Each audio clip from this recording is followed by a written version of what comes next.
আসসালামু আলাইকুম এভরিওয়ান। আজকে আপনাদের সাথে শেয়ার করছি আমার সকালের নাস্তা।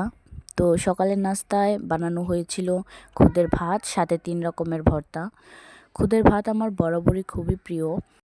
তবে এই শীতের সকালে ধোয়া ওঠা খুদের ভাত আর সাথে যদি কয়েক রকমের ভর্তা থাকে তাহলে খাবারের মজাটা আরও দ্বিগুণ হয়ে যায়। আজকে ৩ রকমের ভর্তা বানানো হয়েছে, কালো জিরা, রসুন আর শুটকির ভর্তা। তো আমি প্রথমে কালো জিরা দিয়ে এক লোকমা মুখে নিয়ে নিলাম। কালো জিরার ভর্তা দিয়ে খুদের ভাত ভালোই লাগছে।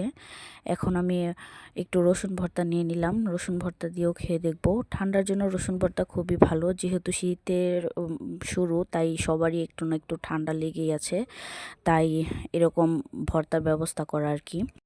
তো আমি রসুন ভর্তা দিয়েও এক লোকমা নিয়ে নিলাম। এবার একটু শুটকির ভর্তা দিয়ে টেস্ট করে দেখব। শুটকির ভর্তা দিয়েও খুদের ভাত খেতে খুবই ভালো লাগে।